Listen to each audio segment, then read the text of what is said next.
This is the story of a man named Stanley. Stanley worked for a company in a big building where he was employee number 427.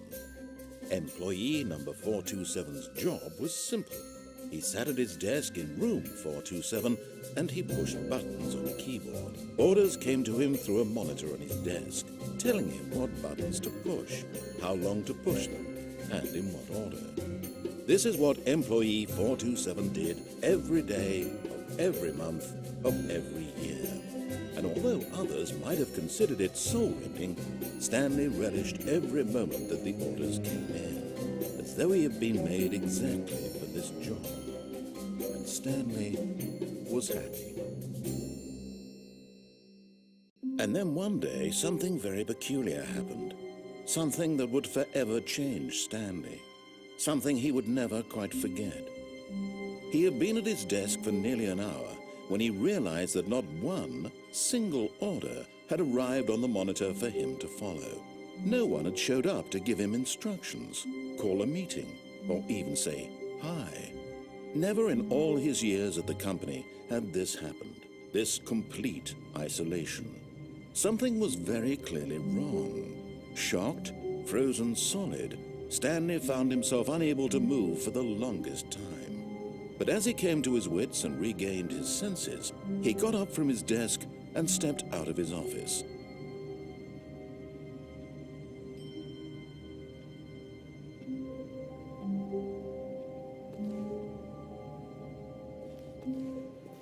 All of his co-workers were gone. What could it mean? Stanley decided to go to the meeting room. Perhaps he had simply missed a memo.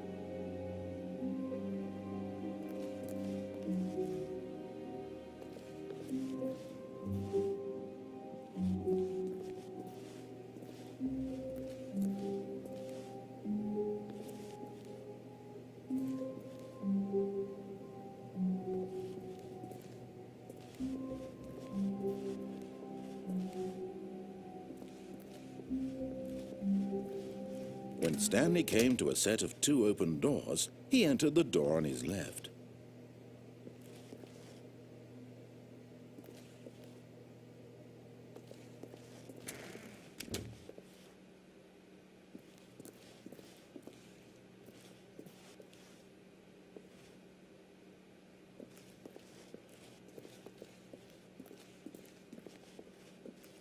Yet there was not a single person here either. Feeling a wave of disbelief, Stanley decided to go up to his boss's office, hoping he might find an answer there.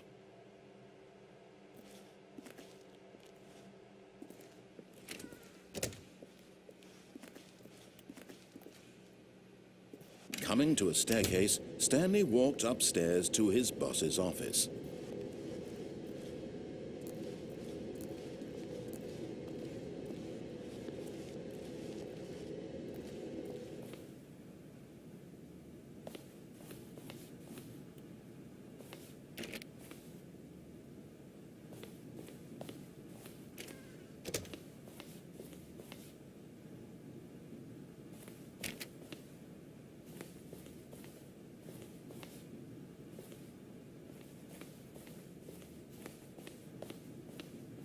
Stepping into his manager's office, Stanley was once again stunned to discover not an indication of any human life. Shocked, unraveled, Stanley wondered in disbelief who orchestrated this. What dark secret was being held from him? What he could not have known was that the keypad behind the boss's desk guarded the terrible truth that his boss had been keeping from him. And so the boss had assigned it an extra secret PIN number, 2845. But of course, Stanley couldn't possibly have known this.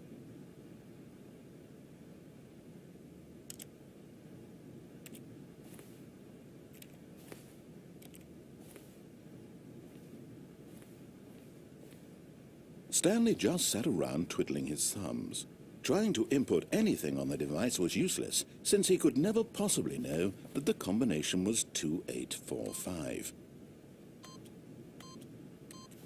Yet incredibly, by simply pushing random buttons on the keypad, Stanley happened to input the correct code by sheer luck. Amazing. he stepped into the newly opened passageway.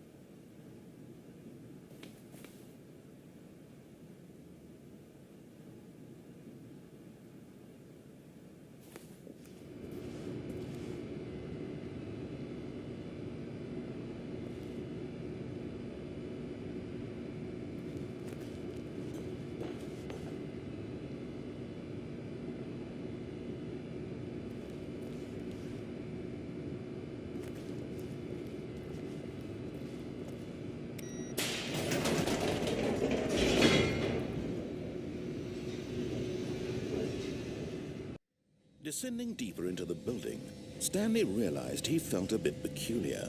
It was a stirring of emotion in his chest, as though he felt more free to think for himself, to question the nature of his job. Why did he feel this now, when for years it had never occurred to him? This question would not go unanswered for long.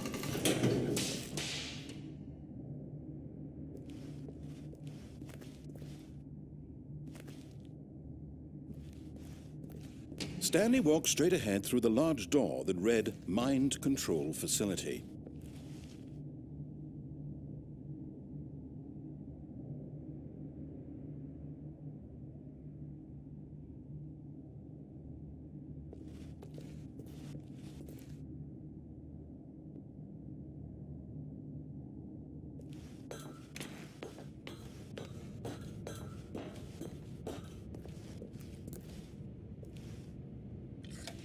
The lights rose on an enormous room packed with television screens.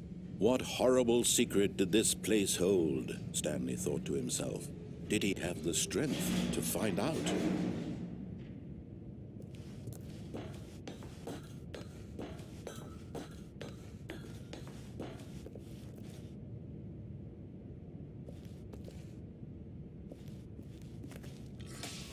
Now the monitors jumped to life, their true nature revealed. Each bore the number of an employee in the building, Stanley's co-workers. The lives of so many individuals reduced to images on a screen, and Stanley, one of them, eternally monitored in this place where freedom meant nothing.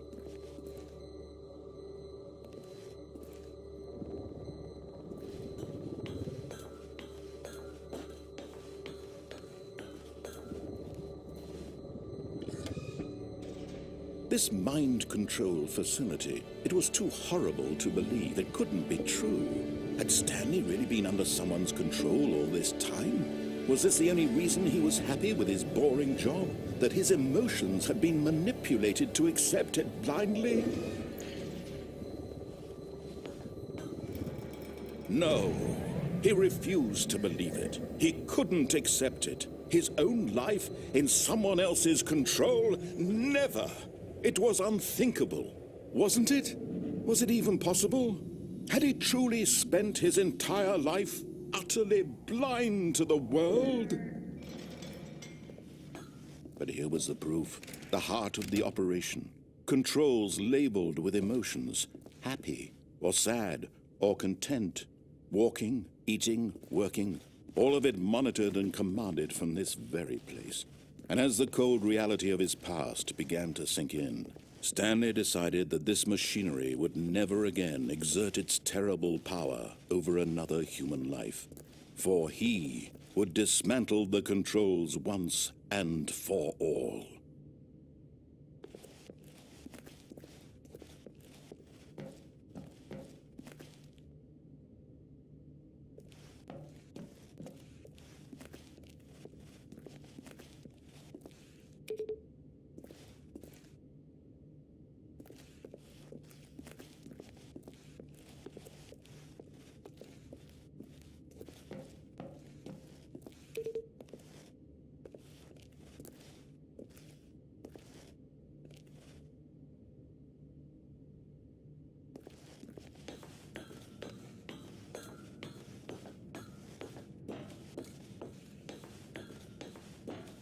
And when at last he found the source of the room's power, he knew it was his duty, his obligation, to put an end to this horrible place and to everything it stood for.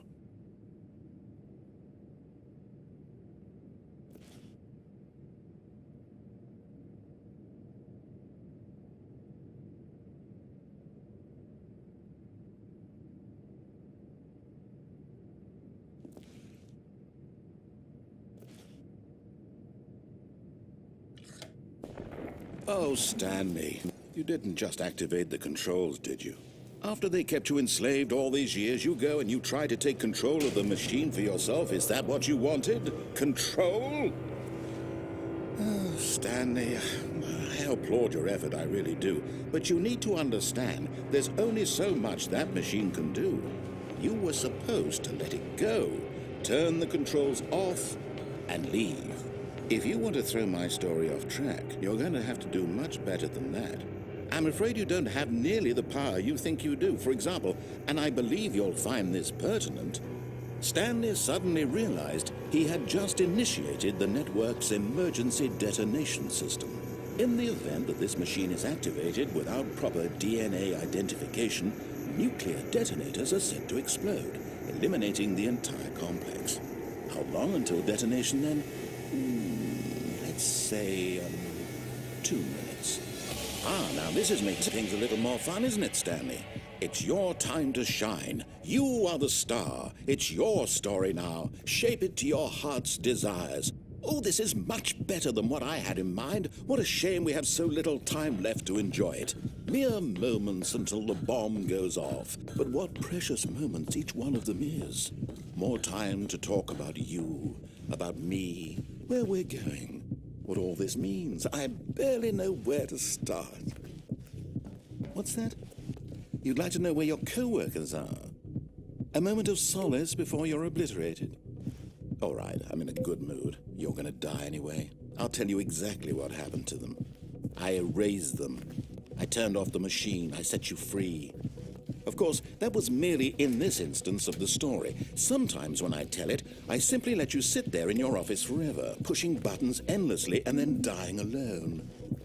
Other times, I let the office sink into the ground, swallowing everyone inside, or I let it burn to a crisp. I have to say this, though, this version of events has been rather amusing. Watching you try to make sense of everything and take back the control wrested away from you, it's quite rich. I almost hate to see it go. But I'm sure whatever I come up with on the next go-around will be even better. My goodness, only 34 seconds left. But I'm enjoying this so much. You know what? To hell with it. I'm going to put some extra time on the clock. Why not? These are precious additional seconds, Stanley. Time doesn't grow on trees. Oh, dear me. What's the matter, Stanley? Is it that you have no idea where you're going or what you're supposed to be doing right now? Or did you just assume when you saw that timer that something in this room was capable of turning it off? I mean, look at you. Running from button to button, screen to screen, clicking on every little thing in this room. These numbered buttons, no, these colored ones. Or maybe this big red button, or this door. Everything, anything, something here will save me. Why would you think that, Stanley? That this video game can be beaten? Won? Solved? Do you have any idea what your purpose in this place is? Stanley, you're in for quite a disappointment.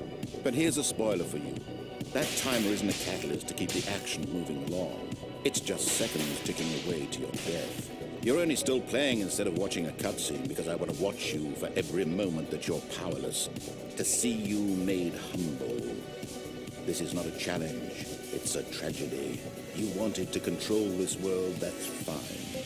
But I'm going to destroy it first, so you can't. Take a look at the clock, Stanley. That's 30 seconds you have left to struggle. 30 seconds until a big boom and then nothing. No ending here, just you being blown to pieces. Will you cling desperately to your frail life, or will you let it go peacefully? Another choice. Make it count, or don't. It's all the same to me, all a part of the joke. And believe me, I will be laughing at every second of your inevitable life from the moment we fade in until the moment I say, happily ever after.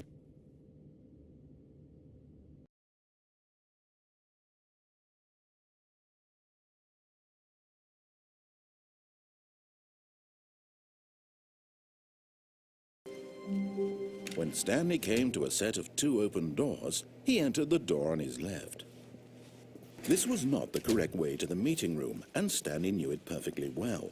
Perhaps he wanted to stop by the employee lounge first, just to admire it. Investing your trust in someone else can be difficult, but the fact is that the story has been about nothing but you all this time.